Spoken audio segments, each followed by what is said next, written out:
أشهد أن لا إله إلا الله وحده لا شريك له وأشهد أن محمدا عبده ورسوله أما بعد فأعوذ بالله من الشيطان الرجيم بسم الله الرحمن الرحيم الحمد لله رب العالمين الرحمن الرحيم مالك يوم الدين إياك نعبد وإياك نستعين اهدنا الصراط المستقيم صراط الذين أنعمت عليهم غير المغضوب عليهم ولا الضالين. Men bugun zikr qiladigan sahobaning nomi Hazrat Muaz ibn Jabaldir. Sahobaning ismi Muaz, otasining nomi Jabal ibn Amr va onasining nomi esa Hind bint Sahal edi. U Juhayn qabilasining Banu Robha tarmog'idan bo'lgan. Hazrat Muazning kunyasi Abdurrahmon edi. Hazrat Muaz Xazraj qabilasi tarmog'i Adi ibn Sa'd ibn Alidan bo'lgan. Sahobalar sirati nomli asarning muallifi qayd etishicha, Sa'd ibn Alining ikkita Salma va Adi ismli o'g'illari bo'lgan. Salma avlodidan Banu Salmadir. Islom davrida Adi ibn Sa'd avlodidan faqat 2 kishi qolgan. Ulardan biri Hazrat Muaz, ikkinchisi esa uning o'g'li Abdurrahmondir. Banu Adining uylari Banu Salmaning tevarak atrofida joylashgan. Hazrat Muaz ibn Jabal oppoq va go'zal yuzli, yaltiroq tishli va qora ko'zli kishi edi. U o'z qavmi yigitlari orasida eng kelishgan yigit va saxiyrog'i edi. Abu Nuaym shunday deydi: Hazrat Muaz ibn Jabal ansoriy yigitlar orasida muloyimlik, hayo hamda saxiylikda afzalroq edi. Hazrat Muaz ibn Jabal ikkinchi Aqba bay'atida 70 sahoba bilan ishtirok etgan. Islomni qabul qilgan chog'ida u 18 yoshda edi. Hazrat Muaz ibn Jabal Badr, Uhud, Xandoq va keyingi barcha g'azotlarda Rasululloh sallallohu alayhi vasallam bilan birga ishtirok etgan. U Badr g'azotida ishtirok etganda yoshi 20-21 larda edi. Uning ona tomonidan birodari Hazrat Abdulloh ibn Jad ham Badr g'azotida ishtirok etgan edi. Ustul G'obada qayd etilishicha, uning ona tomonidan birodarining nomi Sahal ibn Muhammad ibn Jad edi. U ibn Salmadan bo'lgan. Shuning uchun Banu Salma uni ham o'z qabilasidan hisoblardi. Makka muhojirlari Madinaga hijrat qilib kelganlarida Rasululloh sallallohu alayhi vasallam Hazrat Abdulloh ibn Mas'udni Hazrat Muaz ibn Jabal bilan birodar tutuntirdilar. Turli tarix kitoblarida faqat ana shu rivoyat qayd etilgan. Islomni qabul qilganidan so'ng Hazrat Muaz ibn Jabal Banu Salma qabilasi yigitlari bilan birgalashib Banu Salma butlarini sindirgan. Oldin bir sahoba zikr etilgan vaqtda bu voqea aytib berilgan edi. Uni shu yerda ham aytib o'taman. Hazrat Amr ibn Jumuh o'z uyida yog'ochdan bir butni yasab olgan edi va unga Manot deb nom qo'ygan edi. Buni qattiq hurmat qilardi. Ikkinchi Aqba bay'atida Banu Salma qabilasining ba'zi yigitlari bay'at qilishgan edi. Ular orasida Muaz ibn Jabal ham bo'lgan. Hazrat Amr ibn Jumuhning o'g'li Muaz ham bay'at qilgan edi. Men zikr etadigan voqea Muaz ibn Amr siyratida aytib o'tilgan. Rivoyatda qayd etilishicha, Hazrat Muaz o'z otasini islomga chorlash uchun shunday chora-tadbir ko'rardi. Otasi Hazrat Amr o'z uyida bezatib qo'ygan butni kechasi ko'tarib kelib, axlat qutisiga tashlab yubordi. Bu ishda u ba'zi yigitlardan yordam oldilar.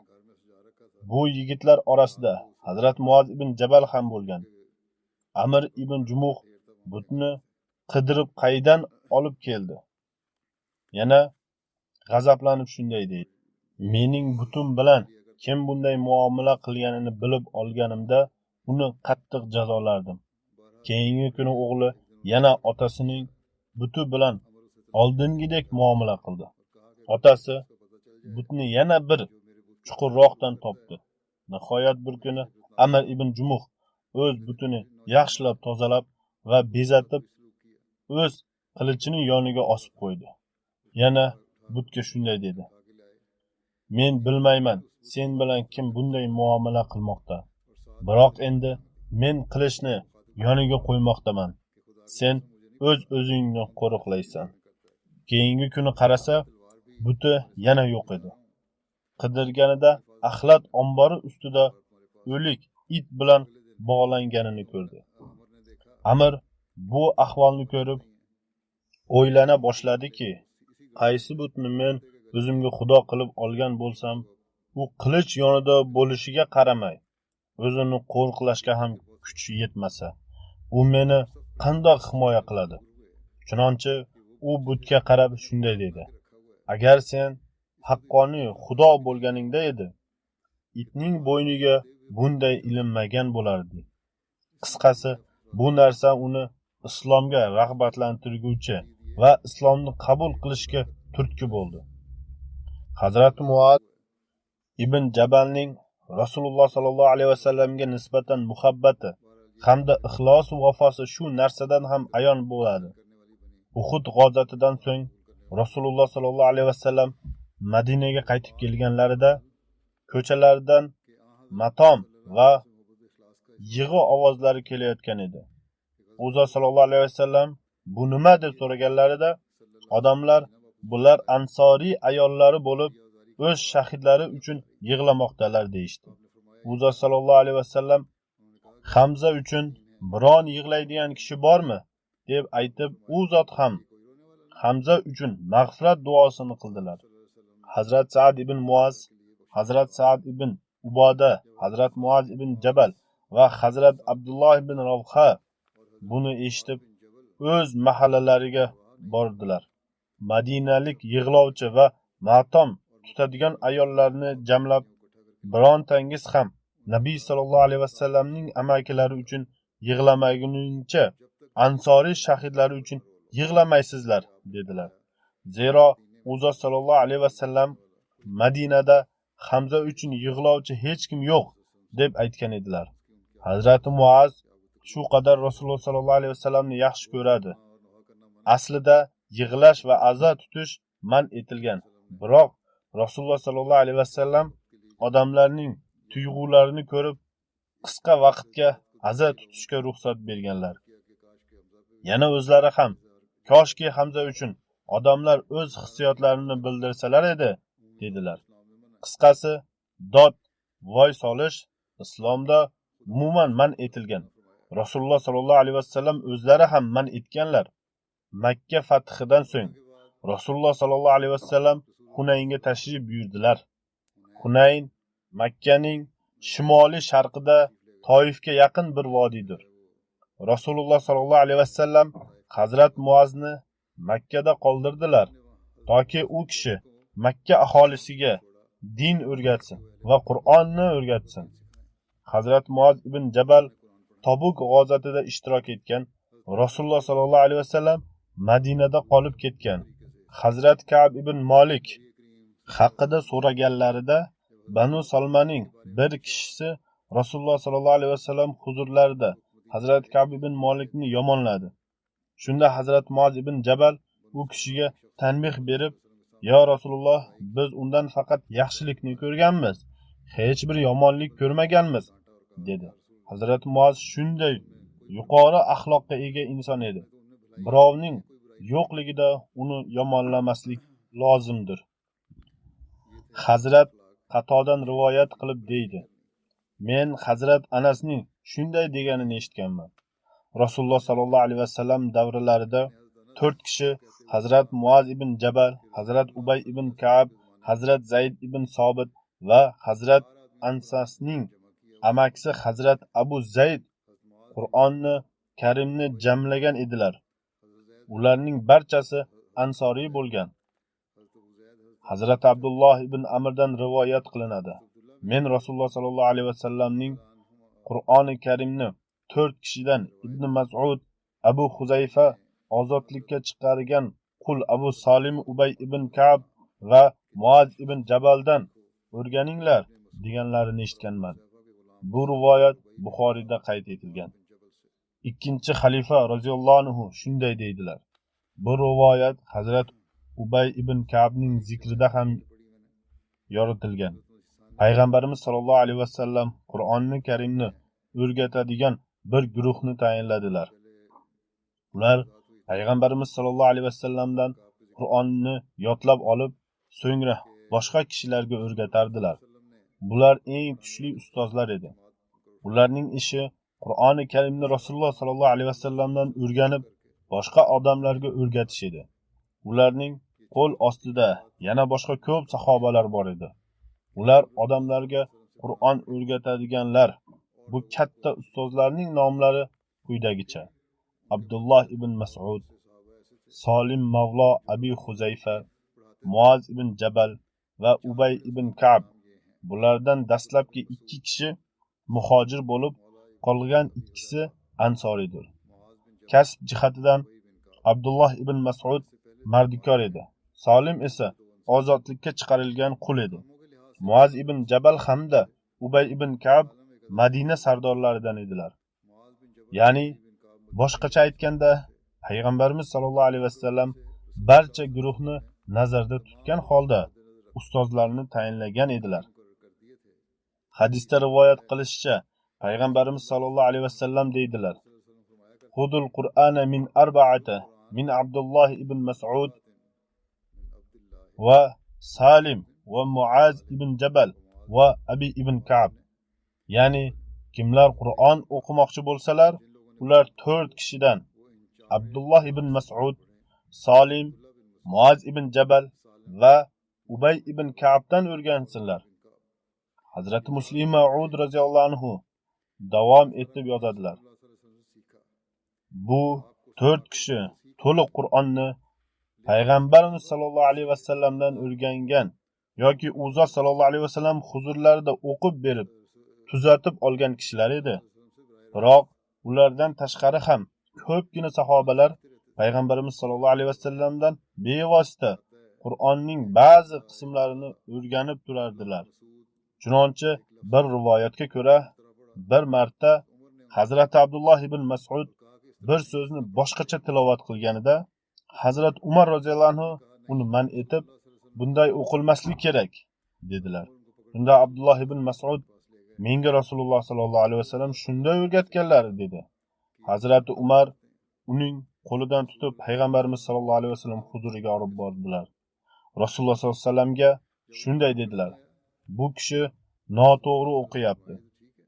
Payg'ambar sallallohu alayhi vasallam Abdulloh ibn Mas'udga o'qib bering dedilar. U o'qib berganida Payg'ambarimiz sallallohu alayhi vasallam u to'g'ri o'qiyapti dedilar. Hazrat Umar roziyallohu anhu dedilar: "Ya Rasululloh, siz menga bu so'zni boshqacha o'rgatgansiz." U zot sallallohu alayhi vasallam shunday dedilar: "Siz o'qiganingiz ham to'g'ri, uning o'qigani ham to'g'ri." Hazrati Muslim Ma'ud roziyallohu anhu xulosa chiqarib shunday deydilar: "Bundan ma'lum bo'ladiki, faqat ana shu 4 sahobalargina Rasululloh sollallohu alayhi vasallamdan Qur'onni o'rganmasdilar. Boshqalari ham o'qishlari.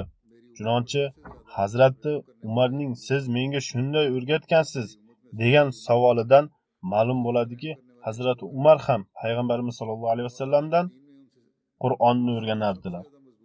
Hazrat Anas ibn Malikdan rivoyat qilinadi.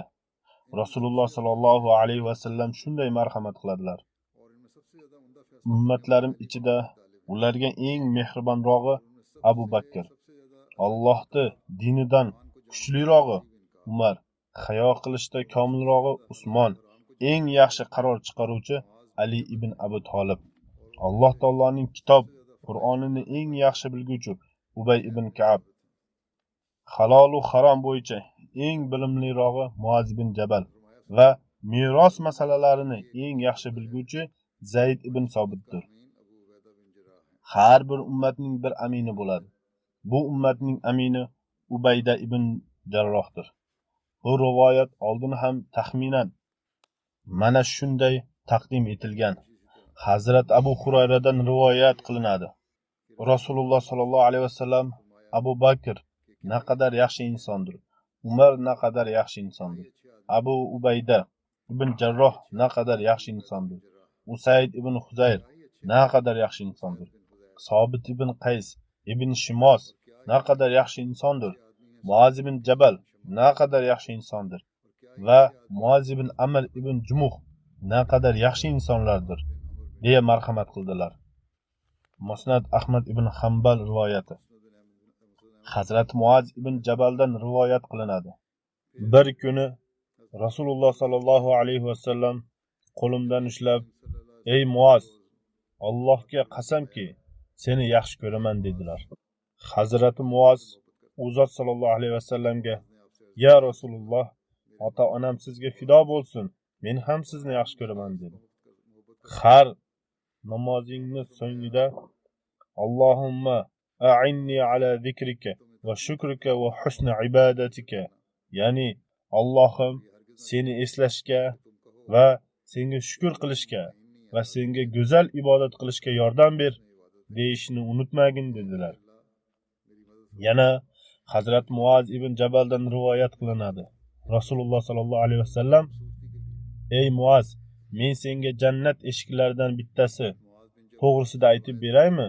dedilar. Hazrat Muaz: "Ha, albatta" dedi.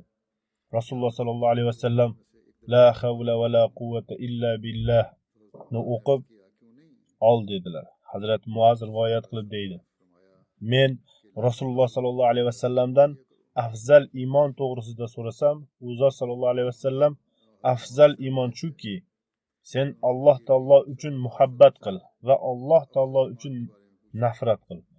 O'z tilingni Alloh taolo zikri bilan band qil" dedilar. Hazrat Muaz: "Boshqa yana nima?" deb so'radi. Huzur sallallohu alayhi vasallam dedilar: "Men o'zingga yoqtirgan narsani boshqalarga ham yoqtirgin. Sen o'zingga yoqtirmagan narsani boshqalarga ham yoqtirma."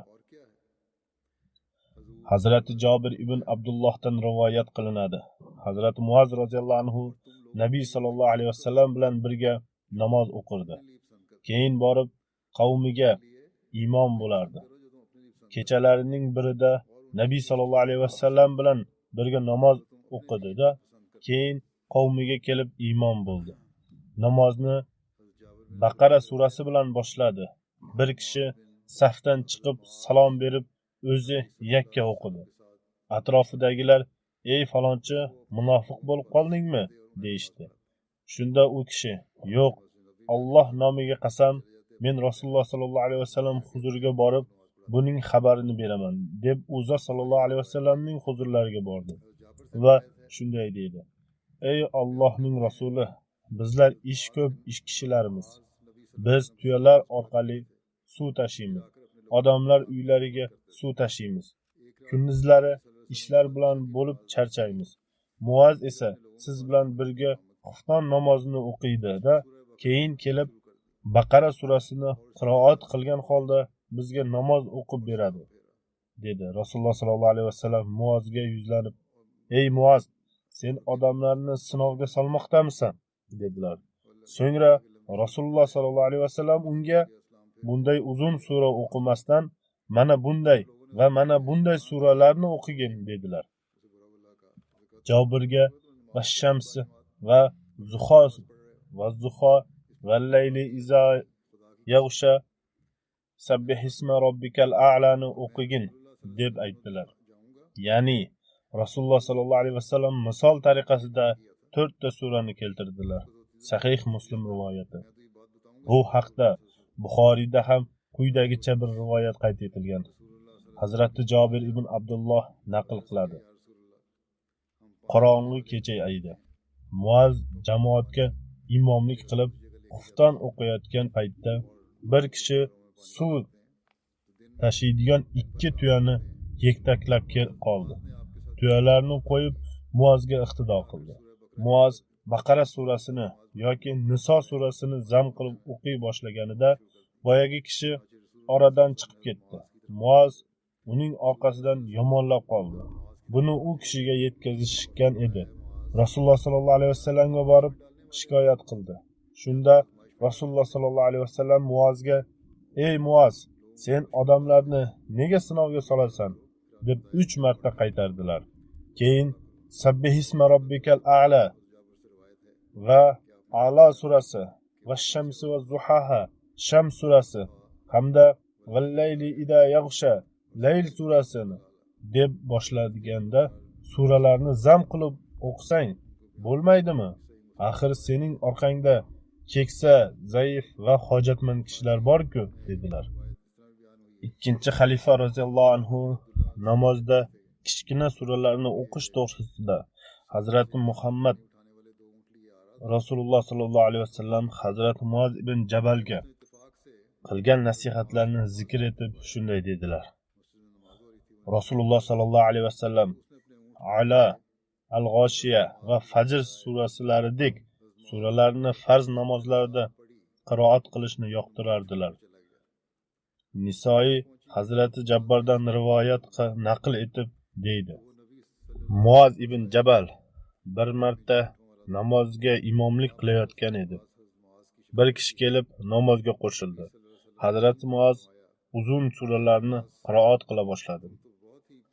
Ba'zi rivoyatlarga ko'ra, u kishi Ali Imron yoki Niso surasini qiroat qila boshladi. Namoz cho'zilib ketgan edi. Boyagi kishi o'z namozini buzib, alohida bir burchakka borib, namoz o'qib ketib qoldi. Namozdan so'ng har kim Hazrati Muazga bu voqeani, ya'ni bir kishi kelib siz bilan namozga qo'shildi, ammo sizni namozni cho'zganingizda u namozni buzib alohida bir burchakka borib namoz o'qib ketib qoldi, dedilar. Hazrati Muaz u kishi munofiq bo'lsa kerak, dedi. Va Hazrati Muaz Rasululloh sallallohu alayhi vasallam huzurlarida hozir bo'lib, "Ya Rasululloh, men namozga imomlik qilayotganimda falonchi kishi kelib namozga qo'shildi. Biroq namoz cho'zilganida u namozni buzib alohida yolg'iz namozni o'qib ketib qoldi", deb aytib berdi. Boyagi kishi Rasululloh sallallohu alayhi vasallam huzurlarida shikoyat qilganini bilgach, o'zi sallallohu alayhi vasallam huzurlarida hozir bo'lib, "Ya Rasululloh, men kelganimda u namozga imomlik qilayotgan edi. Men uning iqtidosidan namozga qo'shildim. Biroq u namozni cho'zib yubordi. Biz ish ko'p kishimiz. Mening tuyam yem hashaksiz turgan edi. Men namozni buzib, masjidning bir burchagida o'z namozimni o'qib oldim. So'ngra uyga borib, tuyamga yem hashak soldim", dedilar. Rasululloh sallallohu alayhi vasallam buni eshitib Muazdan xafa bo'ldilar va "Ey Muaz, sen odamlarni fitnaga solmoqdamisan? Sen namozda Sabbihisma robbikal a'la va Shamsi va Zuhaha val Fajr va Vallayli ida yaghsha ni o'qishdan nima man etadi? Ya'ni nega sen o'rtacha suralarni o'qimay, uzun suralarni qiroat qilarding?" dedilar. Demak, ma'lum bo'ladiki, Rasululloh sallallohu alayhi vasallam bu suralarni o'rtacha suralar deb aytganlar. Ba'zida qandaydir o'zgacha fursatda uzun suralarni o'qish mumkin yoki xastalik hamda kulfat paytida qisqa suralarni o'qib olish mumkin. Ammo ovoz chiqarib o'qilganida namozlar umuman bu o'rtacha suralarni qiroat qilish lozim. Nima bo'lganda ham shuni ham esda tutish kerakki, Faqat bu suralar bilan cheklanmaslik lozim. Bu bitta asosiy ko'rsatma bo'lib, jamoat bo'lib o'qilgandagina namozlarda o'ta uzun suralarni qiroat qilmaslik kerak. Ammo vaziyatdan kelib chiqqan holda ba'zi kishilar agar qisqa suralarni yodlagan bo'lsalar, imomlik uchun boshqa kishi bo'lmasa, qisqa suralarni ham o'qishi mumkin. Biroq asosiy ko'rsatma shuki, jamoat bo'lib o'qiganida namozda uzun suralarni qiroat qilmaslik kerak. Zero iqtido qiluvchi kishilar orasida turli kishilar mavjud bo'lib, ular jumlasidan keksalar ham, betoblar ham, hojatmand kishilar ham bo'lishi mumkin. Hazrat Muaz ibn Jabal rivoyat qilib shunday deydi: Men Rasululloh sallallohu alayhi vasallam bilan bir ulovga u zotning orqalarida mingan edim. Men va u zotning o'rtasida egar bor edi. U zot sallallohu alayhi vasallam: "Ey Muaz!" deb chaqirdilar. Men: "Ya Rasululloh, men hozirman. Bu mening baxtimdir" dedim. U zot sallallohu alayhi vasallam yana biroz yo'l yurganidan so'ng: "Ey Muaz ibn Jabal" dedilar. Men: "Labbay ya Rasululloh" deb mening baxtimdir dedim. U zot sallallohu alayhi vasallam yana 3-marta "Ey Muaz ibn Jabal" deb chaqirganlarida men: "Labbay ya Rasululloh, bu mening baxtimdir" dedim. So'ngra u zot sallallohu alayhi vasallam: "Allohning o'z bandalaridagi haqqi nima bo'lishligini bilasanmi?" dedilar. Men: "Alloh va uning rasuli yaxshiroq biladilar" dedim. U zot sallallohu alayhi vasallam: "Allohning bandalaridagi haqqi u zotga ibodat qilishlari va u zotga biror narsani sherik qilmasliklaridir" dedilar.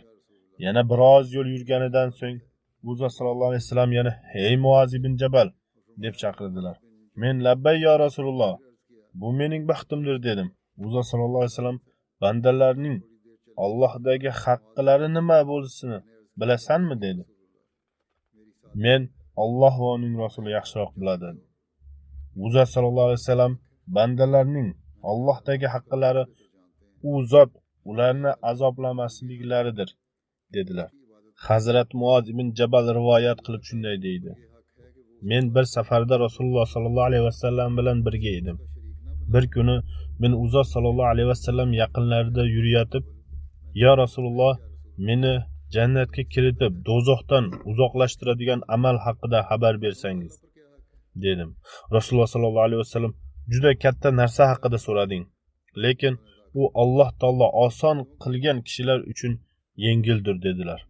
Allohga ibodat qilib, unga shirk keltirmaysan, namozni qoyim qilasan, zakatni ado qilasan, Ramazon ro'zasini tutasan va Baytullohni haj qilasan. So'ngra senga yaxshiliklar eshigi dalolat qilmaymanmi? Ro'za qo'rg'onidir. Sadaqa xatoni suv olovni o'chirgani kabi o'chiradi.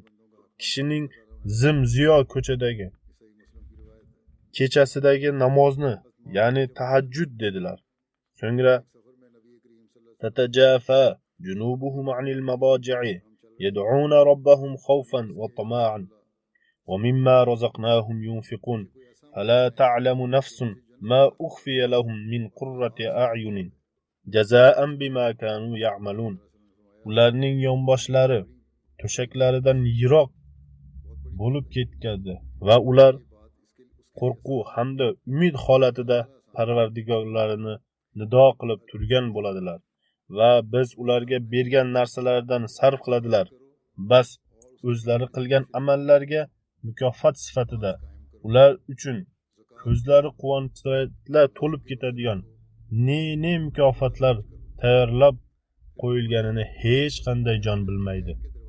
As-Sajda 17-18-oyat degan oyatni tilovat qildilar. So'ngra ishlarning boshi, ustuni va cho'qqisi haqida xabar bermaymi? dedilar. Men: "Ha ya Rasululloh" dedim. U jihoddir dedilar. So'ngra men senga bularning barchasi haqida xabar berayinmi? dedilar. Men: "Ha ya Rasululloh" dedim. Tillarni ushladilar va o'zing mana bunday saqla dedilar. Men: "Ya Allohning nabiysi, gapirgan narsalarimizdan ham so'ralamizmi?" dedim. Shunda Alloh taolo senga yaxshilik ato etsin. Ey Muaz, odamlarni tilining hosilidan boshqa narsa do'zaxga yuztuban qilib tashlaydimi? Dedilar. Ya'ni sizlar til orqali odamlarni jarohatlaysizlar, ularning nafsoniyatiga tegasizlar, fitnalarni barpo etasizlar va ko'pgina yomonliklar bu til orqali yuzaga chiqadi. Shunda bu narsalar odamlarni olovga yuztuban qilib tashlashga sababchi bo'ladi. Shuning uchun tilni tiyib turib yaxshi gaplarni gapirish lozim. Hazrat Ka'b ibn Malik deydi, Hazrat Muaz ibn Jabal Rasululloh sallallohu alayhi vasallam hayotlik chog'larida va Hazrat Abu Bakr davrlarida Madinada fatvo berardi. Muhammad ibn Sahal ibn Abu Haysma o'z otasidan rivoyat qilib deydi, Rasululloh sallallohu alayhi vasallam davrlarida muhojirlarni 3 kishi va ansoriylardan 3 kishi fatvo berardilar.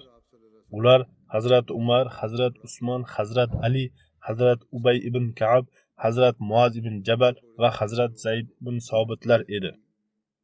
Abdurrahmon ibn Qosim o'z otasidan rivoyat qilib deydi, Hazrat Abu Bakr Siddiq biror masalaga duch kelganlarida maslahat berguvchi va fiqh ilmini bilguvchi kishilardan maslahat olmoqchi bo'lganlarida muhojirlar va ansoriylardan Hazrat Umar, Hazrat Usmon, Hazrat Ali, Hazrat Abdurrahmon ibn Avf, Hazrat Muaz ibn Jabal, Hazrat Ubay ibn Ka'b va Hazrat Zayd ibn Sobitni chaqirtirardilar.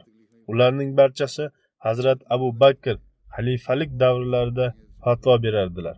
Ya'ni fatvo beruvchi qo'mitaning a'zosi bo'lganlar. Yo boshqacha aytganda, ular Rasululloh sallallohu alayhi vasallamdan o'rgangan bilimlari asosida ularga fatvo berish uchun huquq bergan edilar. Hazrat Muaz ibn Jabal Hazrat Abu Bakr davrlarida Shomga ketib qolib, u yerda istiqomat qildi. Hazrat Muaz ibn Jabal Shom tomon yo'lga chiqqanida Hazrat Umar uning jo'nab ketish Madina hamda uning aholisiga fiqh masalalarida muhtoj qilib qo'ydi, dedilar. Hazrat Umar Hazrat Abu Bakrga odamlarning u kishiga ehtiyoji bor, uni to'xtatib qolsangiz deganlarida Hazrat Abu Bakr buni rad etib, kimki shahid bo'lishni iroda qilib olgan bo'lsa, men uni to'xtata olmayman, dedilar. Hazrat Umar, Xudo haqqi, kishiga uning to'shagida ham shahidlik ato etiladi, dedilar. Savr ibn Yazid deydi, Hazrat Muaz ibn Jabal kechasi tahajjud namozini o'qiyotib, quyidagicha duo qilardilar. Yo ilohim, ko'zlar uyquda, ko'kda yulduzlar porlamoqda. Sen hayoyu qoyyumsan. Yo ilohim, jannat uchun intilishim sustroqdir va olovdan qochishga zaifman. Yo ilohim, hidoyatni o'zingga olib qo'ygin. Qiyomat kuni uni menga qaytarib bergin. Albatta, sen va'dangga xilof ish tutmaysan. U zotning Alloh taolodan qo'rquvi va taqvo maqomi martabasi naqadar yuksakdir. Hazrat Anas ibn Malik rivoyat qilib deydi, Hazrat Muaz ularga Rasululloh sallallohu alayhi vasallam orqalarida mingda. U zot, ey Muaz ibn Jabal, dedilar. Hazrat Muaz, ya Rasululloh, men huzuringizdaman, dedi. U zot sallallohu alayhi vasallam, ey Muaz deganlarida, u men huzuringizdaman, dedi. Rasululloh sallallohu alayhi vasallam, ey Muaz deganlarida, u zot, ya Rasululloh, huzuringizdaman, dedi. Rasululloh sallallohu alayhi vasallam 3 marta Hazrat Muazni chaqirdilar. So'ngra shunday dedilar: kimda kim chin qalbdan Alloh taolodan bo'lak hech qanday ma'bud yo'q va Muhammad sallallohu alayhi vasallam Alloh taoloning rasulidir deb guvohlik bersa, Alloh taolo albatta unga olovni harom qilib qo'yadi. Hazrat Muaz, ya Rasululloh, men bu haqda odamlarga xabar beraymi? Ular sevinib ketishdi. Deganida Rasululloh sallallohu alayhi vasallam, ular shungagina suyanib qolishadi, dedilar. Ya'ni ular faqat bu so'zlarni aytib qolgan, ezgu amallarni qilmay qo'yishadi. Shuning uchun odamlarga xabar qilmang dedilar. Hazrat Muoz o'lim chog'ida bu gapni aytib bergan toki u gunohdan saqlansin. Ya'ni Hazrat Muoz Rasululloh sollallohu alayhi vasallam marhamat qilgan gaplarni o'lim chog'ida bilimli kishilarga yetkazish kerak deb o'ylab o'zining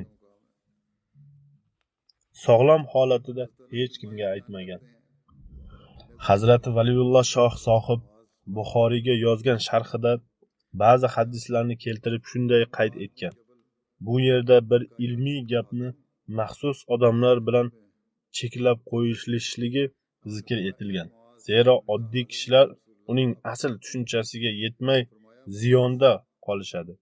Faqat la ilaha illalloh Muhammadur Rasululloh deb aytib boshqa hech qanday amalga ehtiyoj yo'q deyishlari mumkin. Biroq bunga qaramay musulmonlarning ahvoli xuddi shunday. Ular faqat nomigagina musulmondirlar. Ular kalima keltirib boshqa hech qanday amalga ehtiyoj yo'q deb tushunishadi. Hazrati Shoh Shohib davom etib deydi. Bu hadis shunday turdagi gaplarni, ayb kamchiliklarni oydinlashtirib qo'ydi. Muslim ham Hazrat ibn Mas'uddan sahih sanad bilan rivoyat naql etgan. Rasululloh sallallohu alayhi vasallamning muborak so'zlari mazmuni shuki, odamlarga ularning aql va farosatlariga qarab gapirish kerak. Zero ba'zi narsalar fitnaga mubtalo qilib qo'yadi. Biz bugun kuzatamizki, odamlar la ilaha illallohni faqat shunchaki tilda aytib qo'yishini o'zlarigina qalqon qilib olishgan.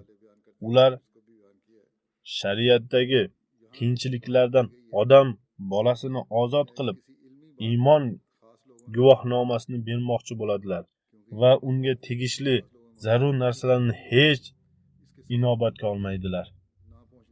Har bir mulla va har bir xutba qiluvchi kishi mening orqamda namoz o'qiydigan kishilarga bunisi yetarli, uning boshqa hech narsasiga ehtiyoji yo'q deb o'ylashadi.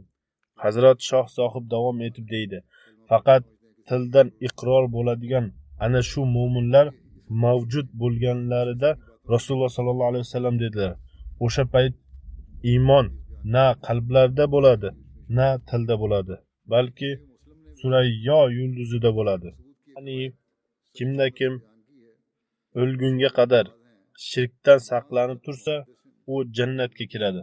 Rasululloh sollallohu alayhi vasallam Hazrat Muozni 2-3 marta chaqirib sukut saqlashlari, so'ngra ana shu gapni aytib berishlarining ma'nosi shuki, Uzor sallallohu alayhi vasallam uning izlanish va qiziqishini oshirdilar. Ya'ni Uzor sallallohu alayhi vasallam 2-3 marotaba chaqirganlarida labbay hozirman deb aytib Rasululloh sallallohu alayhi vasallam nima demoqchilar deya qiziqdi. Hazrat Muozning chinakam e'tibori mujassamlashganida unga aytib berdilar, toki aytgan gap ongda mustahkam o'rnashib olsin va uning ta'siri qoyim bo'lib tursin. Bu gapni ongda o'rnashtirish uchun O'za sollallohu alayhi vasallam 3 marta uning e'tiborini jalb etdilar. Hazrat Muoz ham Rasululloh sollallohu alayhi vasallamning buyruqlariga to'liq bo'ysunib, o'lim chog'ida aytib berdi, toki bir muhim narsalarni aytmaslik bois javobgarlikka tortilmasin. Ya'ni ilmiy gap hech bo'lmasa bilimli kishilarga yetishi lozim. Aslida shu kunlarda musulmonlar iymonga iddao qilishadi. Kalima keltirib shirkdan poklandik deb o'ylanishadi. Biroq qalblari shirk bilan to'la. Ular dunyoviy narsalarga suyanishadi. Hattoki katta mullalar ham dunyoviy narsalarga suyanishadi. Yuqorida kalima keltirilgan kishiga olov harom bo'lish to'g'risidagi hadis zikr etilgan. Bundan shu narsa ham ayon bo'ladiki, Alloh taolo o'zi mukofotlaydi. Kalima keltiruvchi kishi haqida u musulmonmi yoki musulmon emasmi deb fatvo berish biror bir insonning vazifasi emas. Bu to'qima fatvolar Qur'on ta'limiga ham qarshidir. Musulmonlar shu kunlarda Rasululloh sollallohu alayhi vasallam tug'ilgan kunlarini nishonlamoqdadirlar. Haqiqiy narsa shuki, biz Rasululloh sallallohu alayhi vasallamning ta'limotlariga amal qilib, Uzot sallallohu alayhi vasallam namunalarini o'zlashtirishga harakat qilamiz. O'zimizni bilimdon deb faqat o'zimiznigina musulmon hisoblamay, har bir kalima keltiruvchi kishining ishini Alloh taologa topshirib qo'yaylik. Bu narsalar Rasululloh sallallohu alayhi vasallamning ruhlarini Uzot sallallohu alayhi vasallam ummatlari tomonidan sevintirgan bo'ladi. Uzot sallallohu alayhi vasallamga salovatlar o'qib, Alloh taologa shukronalar keltirsang, u zot Rasululloh sallallohu alayhi vasallam dinini karovsiz qoldirmadi, balki o'z va'dasiga muvofiq va Rasululloh sallallohu alayhi vasallam bashoratlariga ko'ra dinni qayta jonlashtirish uchun Masih Maud alayhisalomni jo'natdi. U zot alayhissalom bizga kalima hamda shariat ahkomlariga amal qilish haqidagi barcha haqiqatni aytib berdilar, toki haqiqatda ham jahannam olovi bizga harom bo'lsin. Alloh taolo Hazrat Masih Maud alayhissalomni inkor etguvchilarga ham aql bersinki, ular bu narsani tushunib yetsinlar. Bizni ham islomning haqiqiy ta'limi va kalimaning haqiqatini tushunib, unga amal qilguvchilarga aylantirib qo'ysin. Hazrat Muaz ibn Jabal rivoyat qilib deydi: biz Rasululloh sallallohu alayhi vasallam bilan birga Tabuk g'azoti yili yo'lga chiqdik. Uzot sallallohu alayhi vasallam namozlarini jamlab o'qir edilar. Rasululloh sallallohu alayhi vasallam peshin va asr hamda shom va xufton namozini jamlab o'qirdilar. Bir marta Uzot sallallohu alayhi vasallam namozlarini biroz kechiktirdilar. Tashqariga tashrif buyurib, peshin asr namozlarini jam qilib ichkariga kirib ketdilar. So'ngra tashqariga tashrif buyurib, shom va xufton namozlarini jamlab o'qidilar. So'ngra Rasululloh sallallohu alayhi vasallam shunday dedilar: Xudo xohlasa, sizlar ertaga Tubuk bulog'iga yetib borasizlar. Bu hadisdagi namozlarni jamlashdan 4 ta namozni jamlagan degan ma'no chiqmaydi. Ba'zida oradagi vaqt qisqa bo'lishi mumkin yoki peshin namozini asr namozining oxirgi vaqtida u bilan qo'shib o'qib, so'ngra shom namozining dastlabki vaqtida xufton namozini shom bilan qo'shib o'qiganlar. Kun chiqmaguncha sizlar u yerga yetib bora olmaysizlar. Ya'ni Rasululloh sollallohu alayhi vasallam taxminan vaqtni aytdilar. Demak, sizlardan birov buloq yangi birinchi yetib borsa, men u yerga yetib bormaguncha unga tegmasin. Ya'ni men borgunimga qadar sizlar yetib borib suv ichib boshlamanglar. Rivoyatchi deydi: biz mazkur buloqqa yetib bordik, biroq 2 kishi u yerda bizdan oldinroq yetib borgan edi. Buloq poyabzal bog'lag'chi kabi ingichka edi. Ya'ni undan ingichka suv oqayotgan edi. Rasululloh sallallohu alayhi vasallam ular ikkalasidan: sizlar bu suvga tegmadingizlarmi? deya so'radilar. Ular ikkalasi: ha, biz undan ozgina suv oldik deganlarida Rasululloh sallallohu alayhi vasallam ularga tanbeh berib, men sizlarga man etganimdim, nega sizlar unga tegasizlar dedilar. Rasululloh sallallohu alayhi vasallam Alloh taolo xohlagancha ularga bir narsalarni aytdilar. So'ngra odamlar buloqdan qo'llari bilan ozginadan suv chiqarib, bir idishga suvni to'ldirdilar. U yerdan juda ham ingichka suv oqayotgan edi. So'ngra Rasululloh sollallohu alayhi vasallam unga o'zlarining 2 qo'llarini va yuzlarini yuvdilar va o'sha suvni qaytib buloqqa quydilar. Ya'ni Uzot sallallohu alayhi vasallam buloqning yonida o'tirib, qo'llari va yuzlarini yuvdilar. Suv o'sha buloqqa to'kilib turdi. Buloq tezlik bilan oqa boshladi. Hattoki odamlar yaxshilab qonib ichdilar. So'ngra Rasululloh sollallohu alayhi vasallam: ey Muaz, agar umring uzoq bo'lsa, ko'rasan, bu joy bog'-rog' bilan to'lib toshib ketadi dedilar. Hadis kitoblaridan ma'lum bo'lishicha, Rasululloh sallallohu alayhi vasallam Tabuk nomli joyga yetib borishlari bilanoq bu mo'jiza yuz bergan. Sirat ibn Hoshamga ko'ra, bu voqea Tabukdan qaytib kelganda Mushhaq nomli vodiyda yuz bergan. Bu voqeani Hazrat Imom Malik ham o'z asari Muvattada qayd etgan. Muhammad ibn Abdul Boqiy Zarqoniy bu hadis sharhida shunday yozgan. Abu Valid Boji deydi. Bu xabar g'oyib xabarlardan bo'lib, amalga oshib bo'lgan. Hazrat Muozga Rasululloh sallallohu alayhi vasallam o'zgacha murojaat qilib aytganlar. Zero u Shomga ko'chib ketgan edi va u yerda vafot etdi. Rasululloh sallallohu alayhi vasallamga vahiy orqali ma'lum bo'ldiki, Hazrat Muoz o'sha joyni ko'radi. Bu vodiy Uzot roziyallohu anhu barakoti tufayli daraxtlar va bog'lar yig'indisiga aylanadi. Alloma ibn Abdul Bir yozadi. Ibn Vasiy deydi. Men o'sha buloq atrofidagi barcha joyni ko'rganman. Daraxtlarning ko'm-ko'kligi va yashinashi ehtimol qiyomat kunigacha barqaror bo'lar. Uzot sallallohu alayhi vasallamning bashoratlari ham ana shunday edi. Aqdas Siratun Nabaviyda quyidagicha qayd etilgan. Tabukdagi shar'iy idorasining yetakchisiga ko'ra, bu buloq 2 yil oldingacha taxminan 1400 yildan beri muttasil oqib turdi. Keyinchalik quyi hududlarida nasoslar o'rnatilganda bu buloqning suvi nasoslarga qaytdi. Taxminan 25 ta nasosga taqsimlangandan keyin bu buloq qurib qoldi. Shundan so'ng u kishi bizni bir nasos tomon olib bordi. Qarasak, u yerda 4 dyumli turba o'rnatilgan. Hech qanday motorsiz undan suv otilib chiqmoqda. Taxminan boshqa nasoslarning holati ham ana shunday edi. Bu Rasululloh sallallohu alayhi vasallam mo'jizalarining barakasidir.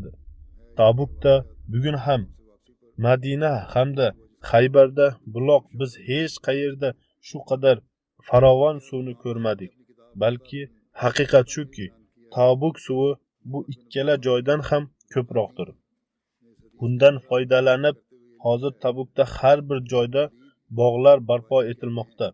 Rasululloh sallallohu alayhi vasallamning bashoratlariga muvofiq Tabuk hududida bog'lar bilan o'ralgan va borgan sayin kengayib bormoqda. Hazrat Muoz ibn Jabalning qolgan zikri Xudo xohlasa kelgusida bo'ladi. Hozir men jumadan keyin bir necha janoza namozlarini o'qiyman. Ularni zikr etaman. Birinchi janoza namozi Xurdo Dunyogar Orisa rayonidagi targ'ibotchilar yetakchisi Malvi Farzand Xon sohibnikidir. U qand xastaligiga chalingan edi.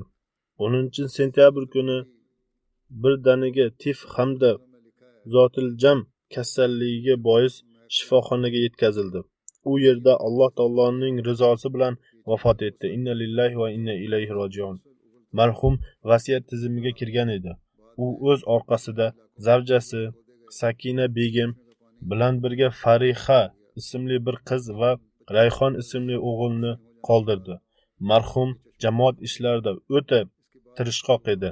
Taqvodor, qo'l ostidagi targ'ibotchilari va mullalariga g'amxo'rlik qiluvchi, halim, hokisor, go'zal axloqli, o'ta taqvoli hamda samimiy inson edi.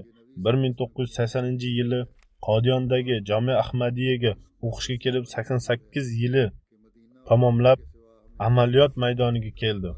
O'ta mehnat, ixlos va vaqf ruhi bilan 32 yil xizmat qilib turdi. Ushbu davr mobaynida bir necha joylarda bay'atlar qildirib, jamoatlarni ham barpo etdi. Zavjasi deydi, marhum menga shunday degan. Men birinchi marta Xaryonga jo'natilgan edim. Hech bir aniq joy bo'lmagan. Bu hududda hech bir ahmadi yo'q edi. Men turli joylarda aylanib targ'ibot qilardim. Jamoatlarni barpo etardim. Xaryona rayonidagi bir qishloqqa borib jamoat payg'omini yetkazganimda bir kishi menga shunday dedi. Bizning to'posimiz sut bermayapti. Agar sizning jamoatingiz haqqoniy bo'lsa, menga biror narsaga dam solib bering, men to'posga ichiraman toki u sut bersin. Agar sizlar haqqoniy bo'lsangiz va bu mo'jiza yuz bersa, biz barcha oilamiz bilan bayat qilamiz. Qisqasi, men Fotiha surasini durud sharif berib qo'ydim. U kishi suvni olib ketib qoldi. Men tun bo'yi qishloqdagi bir daraxt ostida o'tirib duolar bilan band bo'ldim, toki Alloh taolo Masih alayhisalomning haqqoniyligi mo'jizasini ko'rsatsin. Ertalab tong otishi bilan qarasam, u kishi chelakni olib kelyapti. Mazkur chelakda sut bor edi. U kishi Mavlaviy sohib to'posimiz sut berdi. Ya'ni sevinch bilan biz tushunib yetdikki, Ahmadiya jamoati haqqoniydir. Biz unga qo'shilamiz dedi. O'g'li Rayhon deydi. Otamda hokisorlik va kamtarinlik ko'p edi. O'ta yumshoqlik hamda har bir kishiga muhabbat bilan muomala qiluvchi inson edi. Alloh taoloning roziligi uchun jamoatga xizmat qilib o'z hayotini kechirdi. Zamon xalifasining har bir farmon va ko'rsatmalariga labbay deb aytardi. Bizni ham bunga amal qilishga qattiq ta'kidlardi. Doimo mehribonlik bilan muomala qilardi. Jamoat ishlaridan tashqari uy ishlarida ham onamga yordam berardi. Butun hayoti u o'z namozlariga rioya qilib turdi va bizning namozlarimizni ham muhofaza qilib turdi. Bizga doimo to'g'ri yo'lda yurishni tavsiya qilardi. Marhum bilan ishlab turgan barcha muallimlar va targ'ibotchilar, marhum bir namunali targ'ibotchi edi. Hamdard inson edi. Biz hech qachon uning g'azablanganini ko'rgan emasmiz, deb fazilatlarini yozganlar. Keyingi janoza malayziyalik targ'ibotchi Abdul Musiko sohibnikidir. U 7 oktyabr kuni behush holatida shifoxonaga olib borildi. Biroq sog'aymay o'sha kechasi vafot etdi. Inna lillahi va inna ilayhi rojiun. Marhum 68 yoshda bo'lib, vasiyat tizimiga kirgan edi. Marhum o'z orqasida zavjasi va 8 nafar farzandini qoldirgan. U Malayziyadagi 2 targ'ibotchi Salohiddin sohib va Masrur Ahmad sohibning qaynotasi bo'lgan. Abdulloh Musiko sohib Filippinda tavallud topib, universitetda tahsil olgach, musulmonlar tashkiloti Milliy liberal frontida ishtirok etdi. Bu tashkilot hukumatga qarshi kurashayotgan edi. Tashkilotning maqsadi Filippinda musulmon hukumatini o'rnatishdan iborat edi. 1973-yili uning ota-onasi Filippindan Malayziyaga hijrat qilib ko'chib keldi va Sandokan, Sabah shahrida istiqomat qildi. Qisqasi, Alloh taolo unga pokiza qalb ato etgan edi. U tushundi. Bir necha marta Hazrat Masih Maud alayhisalom 2 va 3 xalifani ziyorat qilgan. Alloh taoloning irodasiga muvofiq u 1973-yili Takina Balodagi yillik yig'ilishda ishtirok etdi. Bu barcha vaziyat uning iymonini kuchaytirishga sababchi bo'ldi. Chunonchi u kishi bayat qildi. U yashab turgan Sandokanda hech targ'ibotchi yo'q edi. Uning ruhi din uchun chanqoq edi. Chunonchi u kishi bu chanqoqlikni bosish uchun jamoat adabiyotlarini ko'proq mutolaa qildi. Targ'ibotga ko'p qiziqardi. O'z qiziqishini amalga oshirish uchun do'stlar, qarindoshlariga va o'z hududida ko'proq go'zal targ'ibot ishlarini yurgizdi. Natijada ko'p kishilar Ahmadiya jamoatiga qo'shildi. Targ'ibotga qiziquvchiligi bois o'zini vaqf ham qildi. So'ngra u targ'ibotchi sifatida safarga chiqdi. Keyinchalik Filippinda ham bir necha yil Xayruddin Muarus sohib bilan birga ishlash fursatiga ega bo'ldi. U kishi o'zining pokiza fitrati bilan bilimga qiziqishi, hokisorlik, kamtarinlik va Alloh taoloning qo'rquvi sabab u yerda ham ko'p ishlarni bajardi. Nasroniylar bilan ham munozaralarni uyushtirdi. Bir necha kishilarni islom og'ushiga olib keldi. Urdu tilida gapira olmasdi, ammo o'rganishga ko'p qiziqardi. Bir necha iqtiboslarni hamda namozlarni yodlab olgan edi. mehmondorchilikka ko'p qiziqib, juma namoziga kelganlarga mehmondorchilik qilardi. O'ta tartib intizomli kishi edi. Har bir kishining ham tartib intizomli bo'lishini istardi. Boshqalarni shunga ko'ra tarbiyalardi. Bir necha yillardan beri qadam bosishga qiynalardi, ammo bu narsa ham uning ishlariga to'sqinlik qila olmadi. 3-chi janoza Qodiyondagi mahalliy muallim Abdul Vohid sohibnikidir. U 12 sentyabrda 56 yoshida vafot etdi. Inna lillahi va inna ilayhi rojiun. Abdul Vohid sohib nasroniy oiladan bo'lgan. Uning oilasidan nafaqaga chiqqan muallim akasi birinchi bo'lib bay'at qilish saodatiga ega bo'lgan. So'ngra to'liq oila bay'at qilib oldi. Ahmadiyatni qabul qilganidan so'ng marhum Jamiyatul Mubashirinda 3 yillik kursni tamomladi. U yerda tahsil olgach, targ'ibot uchun turli joylarga jo'natildi. Qodiyondagi turli hududlarda unga ta'lim-tarbiya mas'uliyati yuklangan edi. Marhum itoatgo'y va mehnat bilan xizmat qiluvchi inson edi. Targ'ibot qilishga kuchli malakasi bor edi. U orqali Qodiyonga 3 ta nasroniy va 3 ta g'ayri ahmadiy oila jamoatga qo'shilgan. Ulardan 2 kishi ham Alloh taoloning fazl marhamati bilan vasiyat tizimiga kirgan. Ya'ni faqat jamoatga qo'shilmay, ezguliklarda ham peshqadamliklarini ko'rsatgan.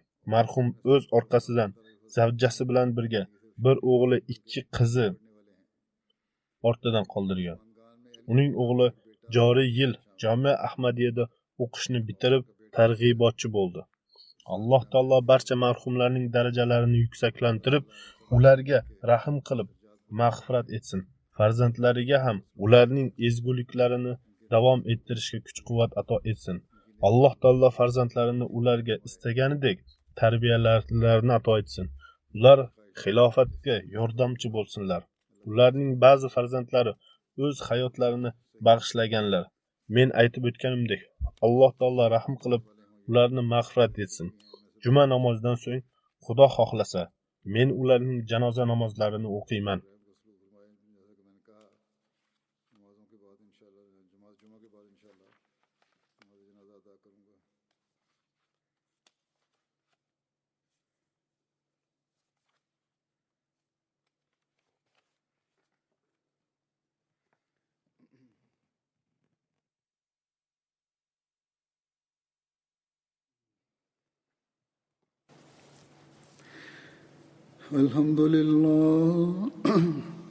الحمد لله نحمده ونستعينه ونستغفره ونؤمن به ونتوكل عليه ونعوذ بالله من شرور أنفسنا ومن سيئات أعمالنا من يهده الله فلا مضل له ومن يضلل فلا هادي له ونشهد أن لا إله إلا الله ونشهد أن محمدا عبده ورسوله عباد الله رحمكم الله إن الله يأمر بالعدل والإحسان وإيتاء ذي القربى وينهى عن الفحشاء والمنكر والبغي يعظكم لعلكم تذكرون اذكروا الله يذكركم وادعوه يستجب لكم ولذكر الله أكبر